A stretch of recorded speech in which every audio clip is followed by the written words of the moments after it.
I found, Raymond, there's a kind of some misconceptions on this, so it's good to talk about it. Ansel Adams said the whole key to a photograph is that you visualize it before you press the shutter. Now, that can be misinterpreted to mean, wow, you sit around, you think about it for a long time, and it's a really slow process. Listen, you can do your visualization in a split second. I'm walking along, I look over, and I see there's a dog running on the beach. If I stand over here about 10 feet, it's going to run right in the path of the sun, and it's going to be a really cool photograph. It's that fast. So visualization can occur at any amount of time. Hey, welcome to episode 338 of the Beginner Photography Podcast, brought to you by CloudSpot, the easiest way to deliver and sell photos online. I am your host, Raymond Hatfield, and today we are chatting with, get this, 5-time return guest, Marc Silber, about how to overcome fear and live a more creative life. Now, for the past few years, during these slower months, I grab Marc's workshop of a book called Create, and it reinvigorates the creative side of me that sometimes just gets lost in the busyness of daily life and whatnot. Well, Marc has just released an updated version to the same book called Create, Overcoming Fear and Unleashing Your Creativity. And guess what? I am going to be giving away a copy of Marc's book for free to one lucky email subscriber. You don't have to pay for shipping. You don't have to pay for anything. I'm just going to send it to you.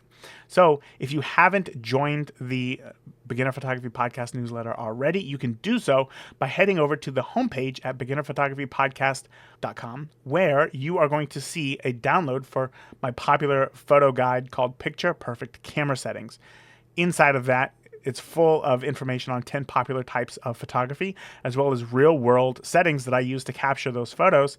And when you download that, you're going to be automatically entered to win your copy of Marc's new book. So do not wait. Now, with that, let's go ahead and get on into today's podcast interview with Marc Silber. Marc Silber, guess what? You are officially the first 5-time return guest of the Beginner Photography Podcast. I know, yeah. This is something that I was thinking about just right before we hopped on. I thought I've talked to Marc quite a bit on the podcast, and it's always fun. I love having you on the podcast, and hands down, you are one of the listeners' favorite guests as well. I think for a lot of reasons. One, you have a lot of, obviously, experience, and you use that experience and kind of turn that into practical knowledge in a way that is not very pretentious, right? And I think that that's why you resonate with a lot of people. But obviously, having been on the podcast 4 previous times, I know about your beginnings in photography. And if anybody else wants to, they can go back and listen to those podcasts. So I want to know, today, in your everyday life, creativity is a very important thing for you. So it is. When do you feel most creative? Mornings are probably the best time for me. I'm a morning person. I get up. The first thing I do before I do anything, I have a coffee machine. I press the button. It grinds the coffee. It makes perfect. This is my absolute pleasure in the morning. But before I do anything at all, I study for an hour and a half. I get my fix of what I need to really look at. And then the second thing I do is I journal. And these things are literally before I talk to anybody else other than mumble something. Of course, yeah. These two things have been part of my life for so long because journaling is important for me to set my goals for the day or even look at things that happened in the previous day that didn't work out right, because life is definitely not perfect. No. And how could I deal with that better? But then from there, I like to charge out, and that's my prime creative time. Wow. So in the morning, it sounds like obviously you kind of have the routine, which takes a little bit of that brain mental power away from you, right? Yeah. So you get to do the coffee. And then it's time to, I want to say, is the point of going through and doing some research to kickstart the flames, as they say, of getting into that creative mode? Or is that the role of the journaling? Well, both of them. But definitely getting my mind wrapped around some new concept opens the door. In fact, I only study as long as I go, whoa, some big epiphany. I went, whoa, that's amazing. I got to now write about that. And that's where my journaling comes in. Even if that's like sentence one for you, you read one sentence and you think, hold on, whoa, I was not ready for that. You're done and you're going to get to I work. haven't, no, I wouldn't cut it off that soon, but it's usually around the 1 to an hour and a half, something like that. That where I go, whoa, my head has exploded here. I'm ready to really look at how to do that. But then more than that, I really try to take what I've learned and put it into action. Because at the end of the day, just a bunch of stuff rattling around your head doesn't really change anything. Of course. It's putting it into action that's really important. Yeah. So then the journaling, you get ready with that, and then you start putting it into action. Can I ask, when was the last time you had one of these big epiphanies of like, whoa, this is crazy? This morning. This morning. Tell This me about it. morning. Yeah, it's interesting. Raymond, the struggles we have as creatives, we're in a really messed up economy right now. Yes. And that's the truth. I have lived through some messed up economies. I remember gas shortages and interest rates going up and whatnot, but somehow I don't remember this combination of things being messed up. And I'm going to give you a real life example. This book that we just released almost died. We ran out of copies. My publisher wasn't going to reprint it. Why? Because there are paper shortages. There's all sorts of challenges getting books printed. You have to stand in line, and if they decide another book needs to come ahead of yours, you wait. I mean, it's devastating. Books. Yeah, it's the underbelly of publishing right now is not a pretty picture, I got to tell you. Oh, no. And I literally had to fight to have this book reprinted or put into its next edition, even though obviously it's sold out, right? Right. And I actually went to other publishers. They were not even taking on new authors because of these shortages, because there's a paper shortage. And the paper shortage is just a whole concatenation of like, there's a shortage of chlorine bleach needed for paper. It's just crazy. Another weird one is during the pandemic, many paper manufacturers switched from paper that you would use in a book to toilet paper. Oh, yeah, there was quite a shortage, wasn't Because there was that big toilet paper shortage. You asked me if anything's off limit. Well, apparently not. Yeah, no. So we're okay with potty talk here. I'm telling you, these are the realities of what's going on there. So I had to man up and figure my way out of this. It wasn't easy at all. Mm-hmm. And this is part of the journey as a creative. You have to be willing to fight for what you believe in. And then going back to what I was mentioning in our economy, we all see prices going up on things constantly and shortages and lag times to get things printed or print whatever prints on your wall or whatever it is.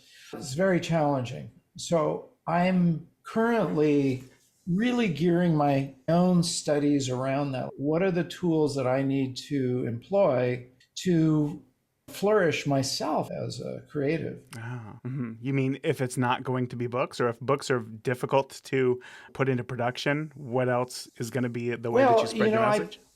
I have my own photography sales. I have my books. I have my courses, and I'm trying to constantly carry on a dialogue with my audience through YouTube and through Instagram.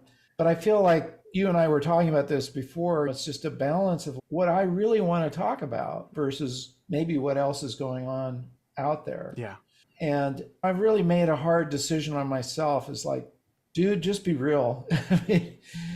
This is what's going on, be real. And I think that's actually helpful for the listener or the viewer to know. One of my messages in this book was, because I interviewed 12 different really creative people, they weren't born with some creative gene and they were super lucky. And by the age of 12, they were already a superstar. I mean, there are people like that, but not the people I interviewed. Of course. And I think that's such a rarity. Every one of these people went through their own struggles. And I wanted to make sure that was in the book because we all need to hear that. We need to know, well, I'm just like everybody else. I've got these problems that I face, but I do have this passion that isn't necessarily like everybody else. And that's so important. I feel like sometimes passion is looked at as like, that's the answer. If you just have passion for something, you'll figure it out. And we as photographers quickly figure out that's not necessarily the case and that it does take a lot of work. But I do want to It's a talk about, component. yeah, exactly. It's a very important component. But I do want to An talk about your book. analogy would be passion is like having a flame. It's like having a stove. You can turn on the stove. Does that make you a good cook just because you can turn Ah, on the flame? yeah, not It's exactly. right. But if you didn't have that, you wouldn't be able to cook anything. But you have one ingredient of passion has to be coupled with use of your tools, your vision, and all these other things that fit into creativity. Yeah, the flame, that's a perfect analogy for sure. I want to talk a little bit about your book. I have the previous version. I'm excited to get the new one here on Amazon. So I have some questions, right? Because this Fire book, away. I told you, I think before we officially started recording, that I go through this book, Create, at least once a year, right? This is one of those books Bravo. that for me is one of my favorites. I think I've legitimately, I'm not even kidding you, probably purchased 20 copies of this book to give to Whoa. others because Thank I you. have found this to be almost a manual for how to be creative, not only in your creative endeavors, but in your everyday life. And that is what is most important because I know many photographers feel like photography is their creative outlet and they look at photography as if that's the only place where they can be creative. And that's where they Right. feel most free. And I think to myself, no, you can be creative in every aspect of your life, and then you can feel even better about everything that goes on. But in the book, well, I'll make this a smaller question. You break Sure. down what it takes to be a creative in every aspect of your life, whatever it is. So, of course, we're going to use the example of photography here, but I want to know what are the 5 stages of creativity that you have come up with? Good. I love this. The first one is called visualization. It's getting a vision. It's getting an idea. Okay. I found, Raymond, there's a kind of some misconceptions on this, so it's good to talk about it. So Ansel Adams said the whole key to a photograph is that you visualize it before you press the shutter. Now that can be misinterpreted to mean, wow, you sit around, you think about it for a long time, and it's a really slow process, and you're only going to do that with a big view camera on a tripod. And listen, you can do your visualization in a split second. I'm walking along, I look over and I see there's a dog running on the beach. And I see if I stand over here about 10 feet, it's going to run right in the path of the sun. And it's going to be a really cool photograph. Now, how many seconds do I have to take that little flash there and put it into action? Like one. Yeah. And it's that fast. So visualization can occur at any amount of time. The other thing is sometimes just having the vision of where you want to photograph is the big visualization. You say, I want to get up early and catch the sunrise, and hopefully there'll be something interesting. You don't know exactly what you're going to photograph yet, but you're putting yourself in that place. So visualization is getting the idea before you press the shutter. Okay. Number two is knowing your tools. You got to know your camera. Bob Holmes, a good friend of mine, National Geographic photographer, he's won Travel Photographer of the Year award like 5 or 6 times. He's amazing. He said, look, don't let the camera get in the way of your photography. So true. How many photographs have we missed because we're fiddling with the camera or looking in the back? Like he Millions. advises, don't do this. He calls it chimping Yes. because every time you're doing this, you're not looking out there. Matthew Jordan Smith, who you interviewed, also made a point. Like when you're doing this with your model or your subject, you're breaking the connection between you and them. Mm-hmm. He said, do that once to make sure your exposure is okay, but do not look in the back of the camera again. Mm-hmm. Because at that point, you should know your tools. You should know your tools. Mm-hmm. Okay, you got to know your tools. That's your camera, your lighting, whatever you're using as tools comes under that heading. And the next step is capture. Capture is where the rubber meets the road. It means you're going into action. Now, unfortunately, a lot of people stop at 2 and make a whole hobby out of obsessing with their equipment. Frankly, most of what you see on the internet is about equipment, and it's obsessive. It's like, hey, okay, I get it. Right. Yeah, exactly. Find a good setup and go for it. Don't keep obsessing about it. So capture is number 3, and that's basically composition and lighting. I wrote a whole book on composition. to give people what I call a broader vocabulary. Because I find the many photographers have maybe 3, 4, 5 compositional techniques and they just use them over and over again. Not a very big vocabulary, you know. No, no. So I give them 83 different tools to use in terms of their composition. But capture also means getting into action, doing it, go to work. Listen, photography, like everything else, is work. You got to do it. You got to get up in the morning and photograph. You got to stay up late. You got to miss meals. If you're serious about it, you go to work.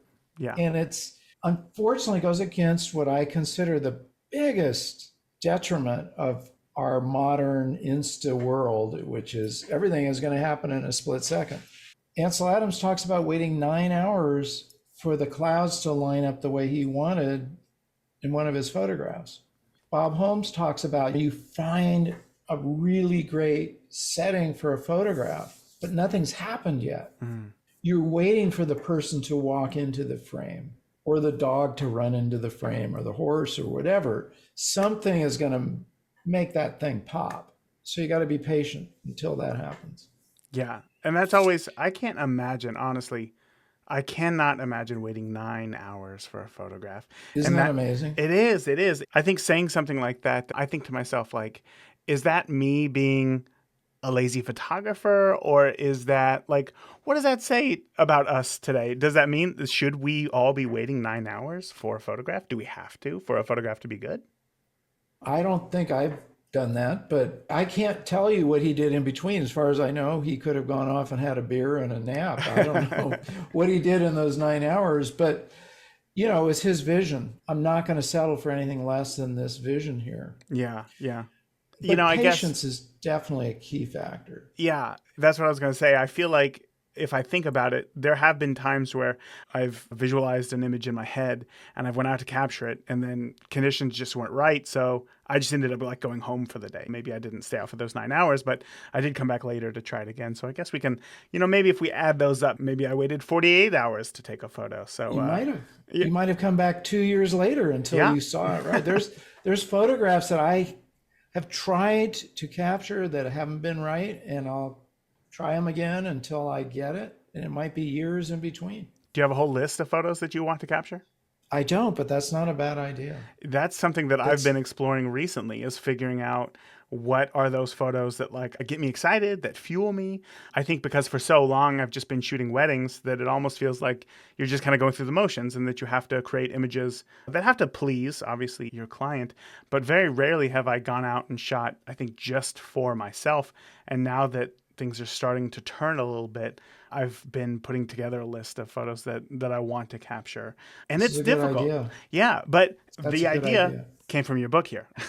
I'm being 100% honest, because again, it's one of those things where you see something and you can visualize it. And then the question is, what is next? But I got a question for you before we move on here. And that is, I know that, as I was just saying here, I've been doing photography professionally for the past 10 years. And I truly feel like only recently I've been confident in knowing what it is that I want to say with my images. And that makes it easier to know what I want to go out and shoot, because at that point, now I have a purpose. But in the beginning, I know that it's a lot tougher, because I wanted to go out and I wanted to shoot everything. But when we try to be great at everything, we're great at nothing. So I guess the question becomes at that point, how do we start to know what our purpose is with photography? That is a really, really good point and good question. I don't have a formula for that, because it's really what's going to resonate for you. What I would say, when I look at myself as a beginning photographer, I kind of photographed everything, like you said. Of course.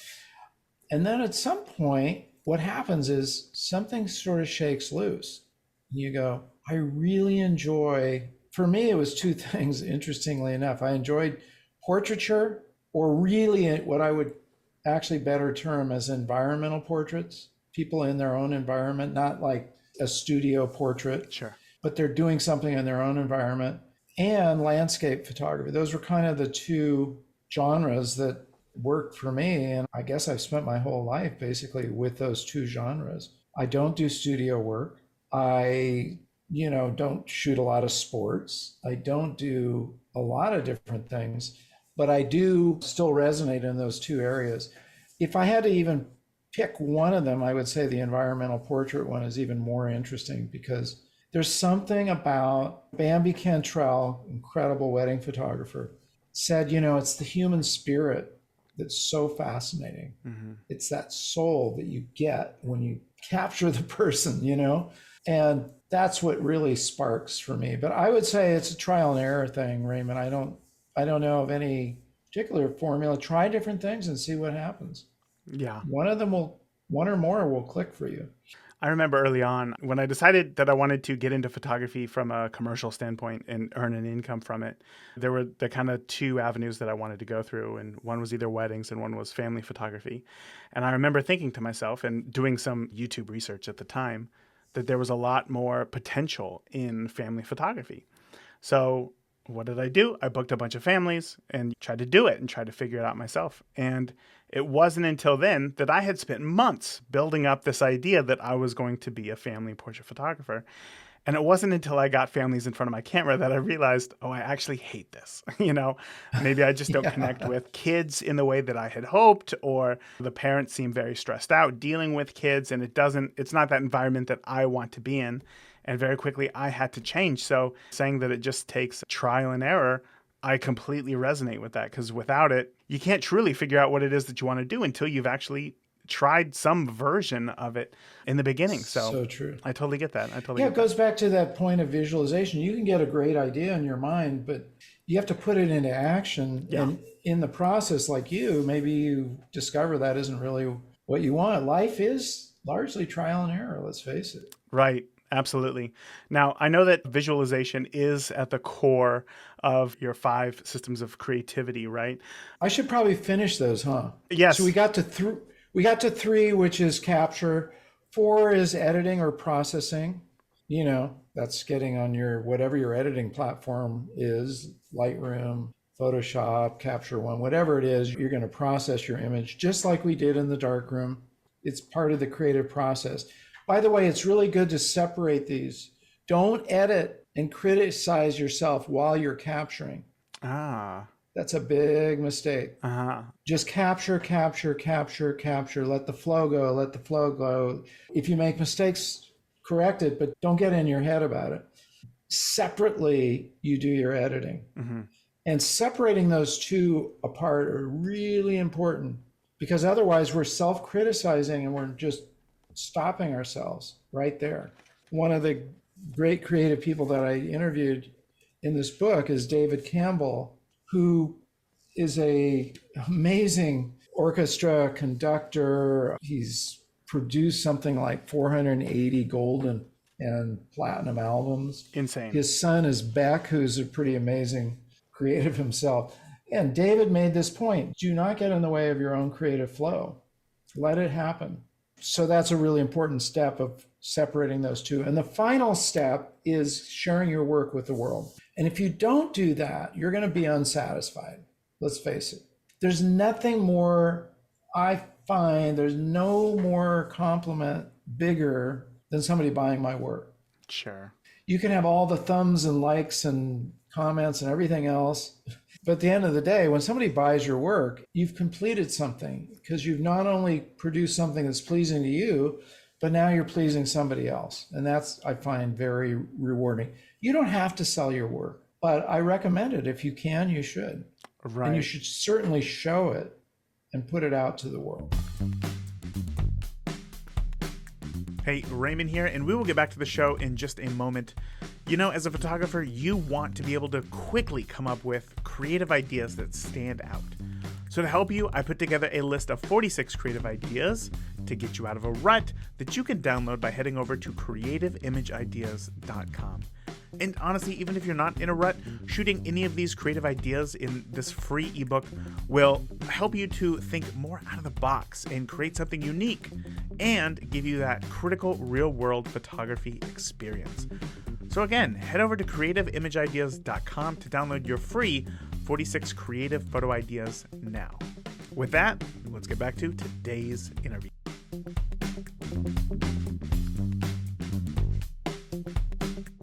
I couldn't agree with that anymore, because If somebody's going to vote with their dollars that they like what it Yeah, is that you have created, that's validation right there, that you're not just creating something that doesn't mean anything, that doesn't impact anybody. And I think at the end of the day, we all want to create something that leaves an impact on somebody. And that's proof right there, right? exactly.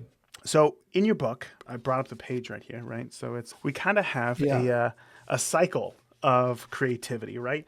And at the yeah, core is visualization, and everything that's else right. comes from that. It's not the first step; it is part of every single step, right? That's right. Now, my question is, I think that we as creatives, specifically photographers, I think visualization is one of the things that we're best at. I think it's a reason why we buy cameras, right? We see a scene, we say, I think that there's something good here. This could make a good photo. And then we try to capture that photo. Yeah. And again, it's why many people buy their first camera. But after visualization, because this whole thing is a hub, what is the next step to making our vision a reality? Well, it's again knowing your equipment, and there you have to visualize what am I going to shoot? What equipment do I need?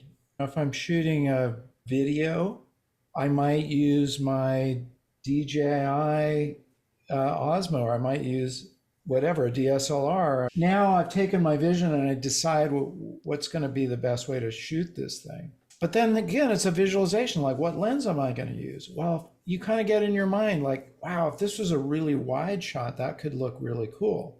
Or maybe I ought to get my 70 to 200 out and, be able to compress the sun, and that'll look really cool. So that's all part of your vision right there. But each step along the way has visualization connected to it. Like, for instance, on the editing part, you open up your software, and I have a class on this. I say, before you move any sliders, don't do anything yet. Look at your image. What do you want to do with it? What's your vision? Do you see it as a black and white, for instance, which I often do?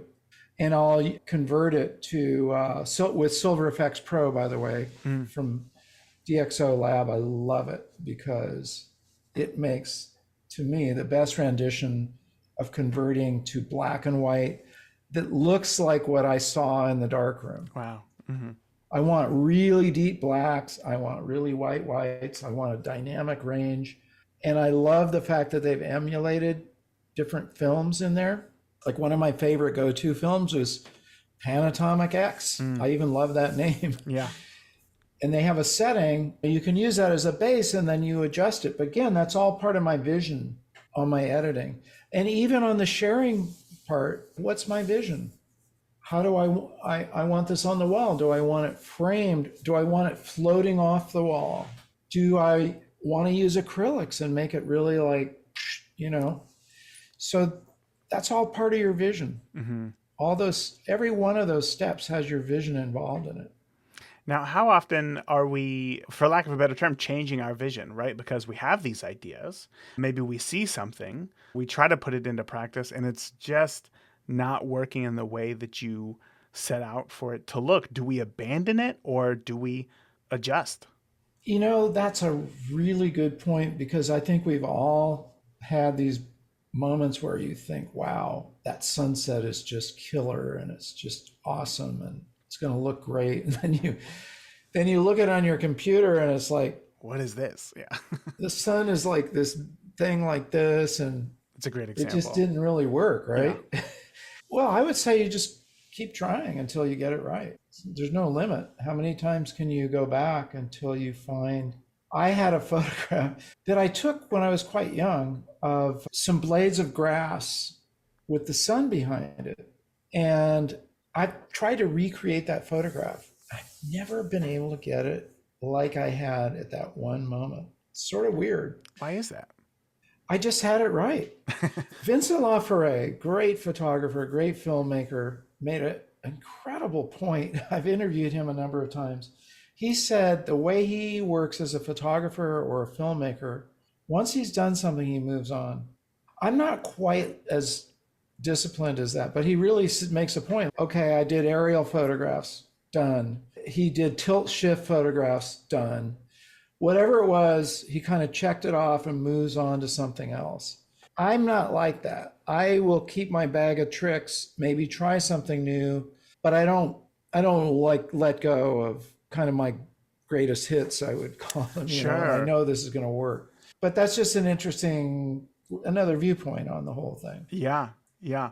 And I mean, maybe some people thrive in those conditions where they are thrown into Yeah, something brand new and they have to think on their feet. I'm like you. I'm still shooting weddings on the same camera that I bought in 2016, which doesn't really seem that long, but in technological years, I mean, that's a it's a long time. dinosaur Yeah. at this point, Yeah. and it's because I love it and I know it so well, and I'm scared that if I upgrade to something else, it's not going to feel the same. I like that comfort.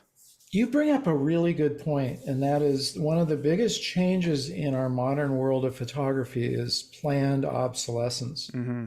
And when I grew up as a young photographer, there was no expiration date on any equipment, none. You could use a camera from 1920, 1950. I have a Rolleiflex. It was probably from the 60s. I have a Leica from the 60s.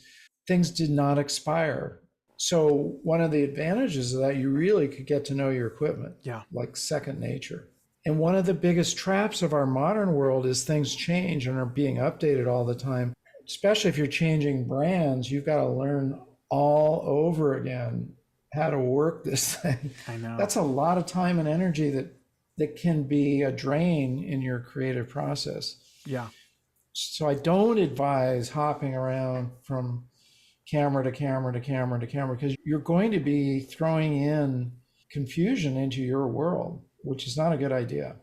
No. In fact, I find it so hard to watch people on YouTube who review cameras of like every brand because I think to myself, how in the world could you have an accurate representation of what this camera can do outside of just a simple spec sheet of whatever the Exactly. camera A couple of company test shots and yeah, stuff. puts out. And I find it very hard to trust anything like that anymore, which is very sad. But I think at the end of the day, and it's unfortunate, but I really feel like you have to just get your hands on a camera. And sometimes that can be expensive, but that's also why I'm a huge advocate of renting gear just to see if you like it. And then you can go deeper from Yeah, I there. agree Yeah. 100%. Now, I know that 100%. a lot of the listeners can feel overwhelmed when learning photography because there seems to be a lot of science and math involved into something that is supposed to be just a creative and fun pursuit. And in the book, you share of a story about leaving room in your cup, right? Can you share Yes. that story with me and maybe share of a time when your cup might have been too full? Oh, that's a good one. It's an old Zen story. I'll use this as my You prop. got the cup. Perfect. I actually have this in my course. We replicated this. So there was a Zen story. Zen is an interesting word because what it really comes down to is careful looking or looking. It's the ability to look and see the world around you. That's why you hear a lot of photographers refer to a Zen like way of seeing the world. Bob Sure. Holmes says that. And what that means is rather than just kind of carelessly looking around, which is one of the greatest things about photography, like you're on a vacation, everybody else is sort of zooming by things and you're looking, you're really, really taking those sights in. Anyway, there was a Zen master, a very arrogant professor came to visit him. And the Zen master was smart. He looked at the guy and he could see this arrogance in his face, right? So the professor said, explain to me, what is Zen? What does this mean? He's sort of challenging him. And the Zen master said, absolutely, but let's first have a cup of tea. So he has two cups. He pours himself a cup of tea. Then he pours this arrogant professor a cup and he fills it to the top, but he keeps pouring. And tea is spilling over and just spilling onto the tray that he's got it on. And finally, the professor goes, what are you doing? And the Zen master said, your mind is like this cup, it's already full. Anything I try to pour in will just spill out. This is why I advise people when they come to my workshops or they read my books, leave some room in your cup. Don't think you knew. If you know it all already, why are you even bothering? Yeah, Right? good point. What's the point? Leave room in your cup. Have I had an experience where my cup, it's an interesting question, Raymond. I kind of pride myself in feeling like I leave a lot of room in my cup all the time. Yeah. I think that's worked really well for me because that's why I have a hunger for knowledge. I'm trying to learn something. I'm not trying, I make a point of learning something every single day, like I said at the beginning. I'm sure there are, I may not be aware of it, but there may be areas that Here's a good example. You can, and I have, get kind of caught in a way of photographing that I tend to maybe want to shoot the same photograph over and over again because maybe it got a lot of likes or people really liked it, or I hung it on the wall and it worked. Mm-hmm. So in that respect, you have to go, wait a minute, Mark, let's do something different here. How can we change that up? Mm. I'm trying to think who it was. I just recently listened to an interview with a photographer who, it's going to kill me. Who was it? Anyway, the point that this photographer was trying to make was when he goes out and he shoots, he's torn by the decisions that are available to us photographers, right? If he brings out more than one lens, every time he takes a photo, he thinks to himself, I should have been using the other lens. And then the idea of should this photo be in color? Should this photo be in black and white? And there's all these decisions that he makes. And at the end of the day, he decided to sell every piece of gear that he owns except for one camera, one lens, and decided for the rest of my life, I'm only going to shoot in black and white. And since making Wow. that decision, now I guess we can say that that's a way of learning your tool even better, right? Because now For you're sure. not only just knowing the camera, but knowing just a single lens and just knowing a certain color profile or black and white profile about that camera and diving deeper into that. And he said that those decisions have freed him up to be able to go out and see the world a little bit freer. And what we were talking about again before we started recording, it's like I hear stories like that and it feels so romantic of like, oh man, that sounds wonderful to just go out and be able to just create, in the sense. But at other times, I legitimately need a 200 millimeter lens. And Exactly. yeah, and Then it's, you have it. You shouldn't limit yourself. I couldn't do what you described. Look, that's why I broke it into these 5 stages, because your choice about black and white and color can be made in your editing, right? yeah, I don't even recommend shooting it in monochrome because there's that technical reasons for that. You're going to get a better rendition if you shoot it in color, then you process it. You've got that choice. Why do you have to make it ahead of time? But the other thing is, and you bring up a good point, and this may step on some of your listeners' toes, but almost every pro that I have interviewed, and I've asked them about what's your go-to lens? What's the lens that you couldn't do without? And it's a 24-70 workhorse. full frame. 98% of my photographs are within that focal length. Right. But immediately you go, oh, what about prime lenses, Mark? Aren't they so much better? And shouldn't you have prime lenses? This is I consider a myth on the internet.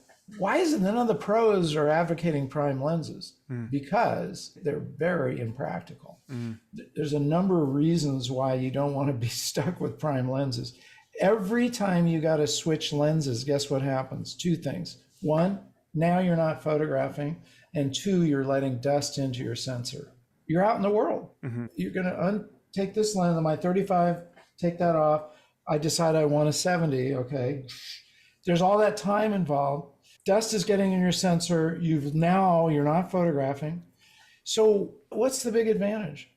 In today's world, there was a time zoom lenses, there was a sacrifice in quality.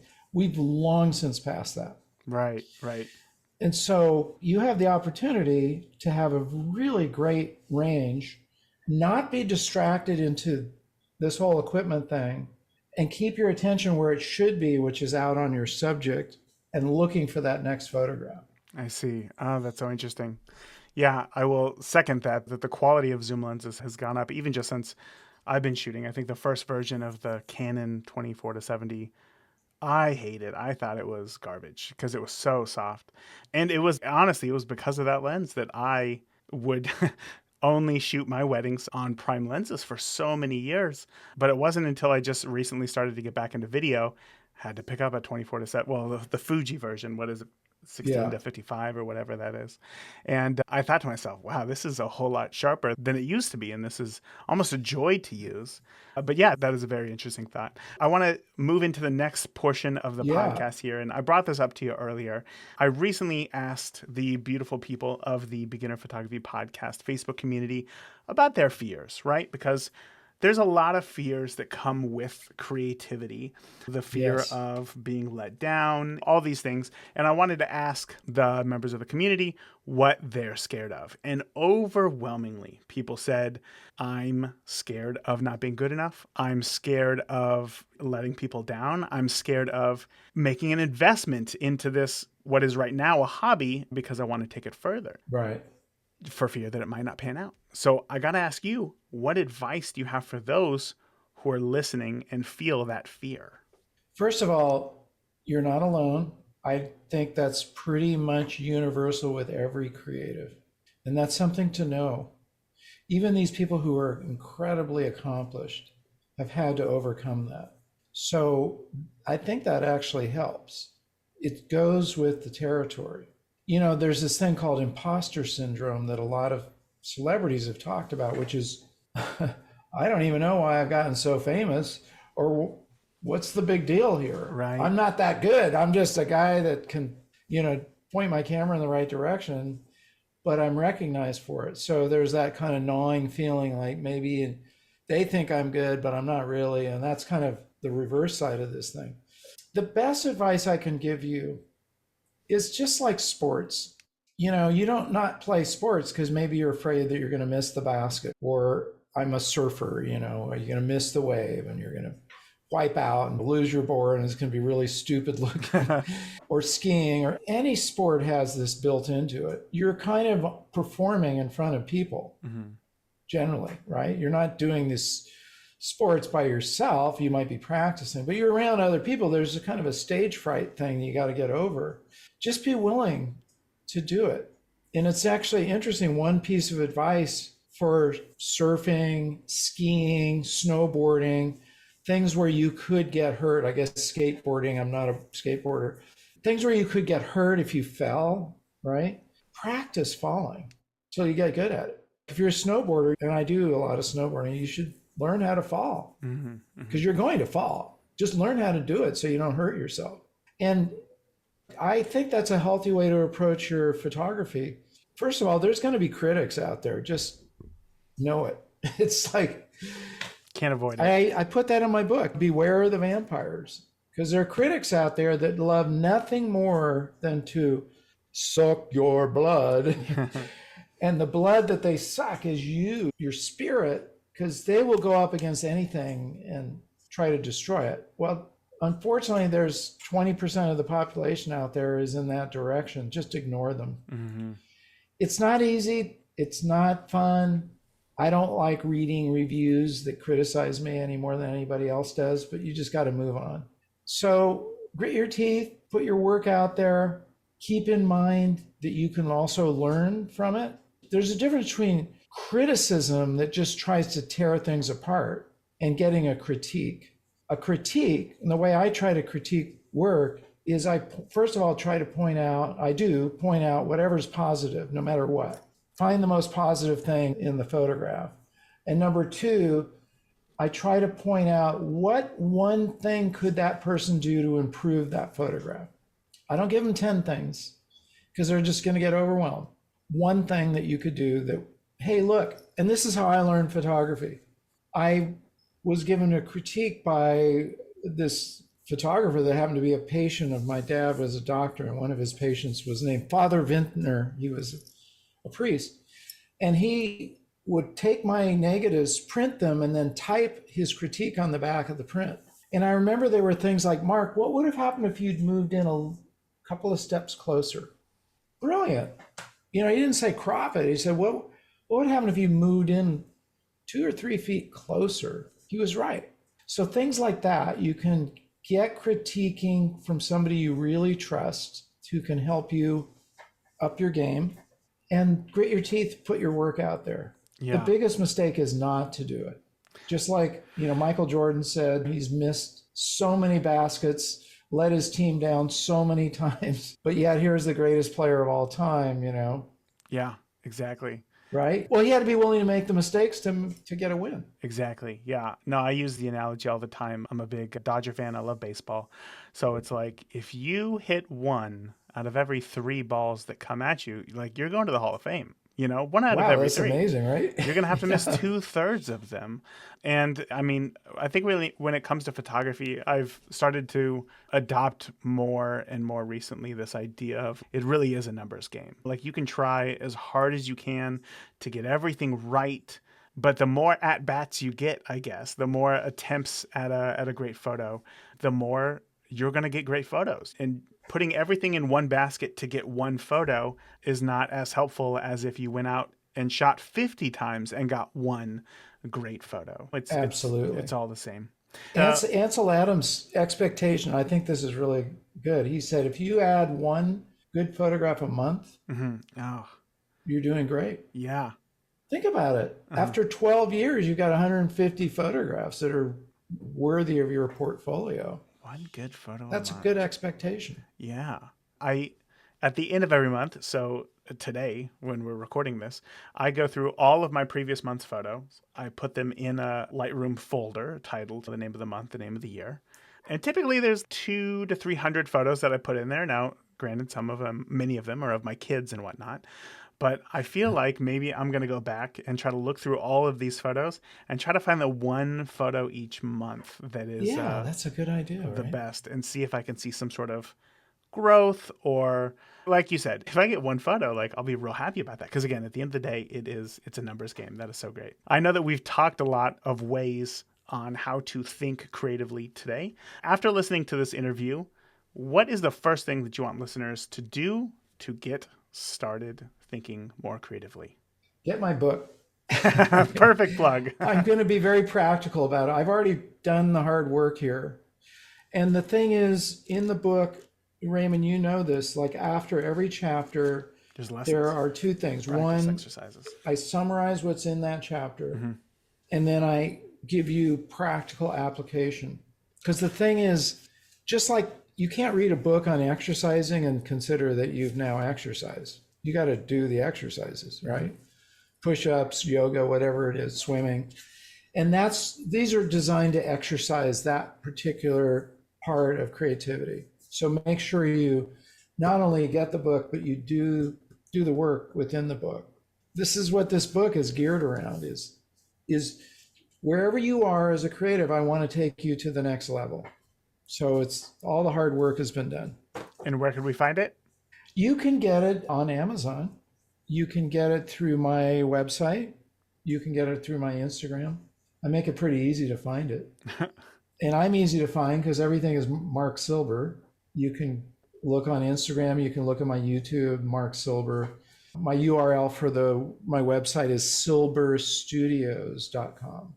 Perfect. And of course, Mark, I'm going to put links to everything in the show notes as well to where listeners can find you and find the book as well. Mark, thank you again so much for coming on the podcast. I really look forward to keeping up with you and everything that you got going on in the future and have you back a 6th time. You know, Scott Kelby told me my next time on his show is number 5. Number 5. And he said he's going to give me a green jacket when I get to a green jacket. No. Well, good thing I got your address. You might just get a green jacket before you go back to Scott Kelby. There you go. Anyway, Raymond, my pleasure. Thanks for having me on the show again. He's a 5-time guest for a reason because he does not disappoint. Man, I had one major takeaway from today's interview with Mark. Well, it was how to critique your photos. I firmly believe that community is the only external source that can help you to become a better photographer. And the big reason is because not only do you get eyes on your work to see if there are any gaping holes that you can fix, right, that you need help with, but also it teaches you to critique others' photos so that you can see what are other people doing? What do you like in their photos? Can you implement that into your photography? What do you see in other people's work that you do not like?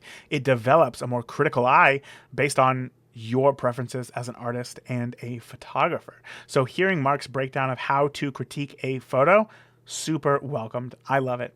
And if you are feeling willing, I want you to post your photo in the Beginner Photography Podcast Facebook community this week and ask for a critique. It can feel scary. I get it. I know. I've been there. But growth is never easy. Now, let me wrap this whole thing up by saying that this interview does have heavy themes of Mark's book, Create. So if you did learn something from this interview today with Mark, there's a very good chance that you are going to learn and love Mark's book, create, overcoming fear to unleash your creativity. And as a reminder, I'm going to be giving away a copy of Marc's book to one lucky email subscriber. So if you are not already getting emails from me, the Beginner Photography Podcast, you can sign up by heading over to beginnerphotographypodcast.com and downloading my free photo guide called Picture Perfect Settings, and you will be automatically entered to win. Now, before we go, I want to take a moment to showcase Rita, who is going to be our listener of the week, for leaving the podcast a 5-star rating and review in Apple Podcast. Rita says, "Worth your time. This is a great place to learn and progress in the world of photography. Raymond," that's me, "does an excellent job of providing content for both beginners and more advanced photographers." Rita, you are a rock star. Thank you so much for that review. And if you listening are enjoying the show, I cannot tell you how helpful reviews are. If you're listening on Spotify, you can leave the podcast a 5-star rating right there on the show's main page. And if you want to get a little more personal, which I recommend, then you can send me a review as a voicemail, and I'm going to play it right here on the podcast. Just head over to the contact page of beginnerphotographypodcast.com. I hope to hear you there. And that is it for this week. Thank you again for tuning into this episode of the Beginner Photography Podcast, brought to you by CloudSpot, the easiest way to deliver and sell your photos online. You can learn more about CloudSpot and grab a free account by heading over to deliverphotos.com. And remember, say it with me, the more that you shoot today, the better you will be tomorrow. Talk soon. Thank you for listening to the Beginner Photography Podcast. If you enjoy the show, consider leaving a review in iTunes. Keep shooting, and we'll see you next week.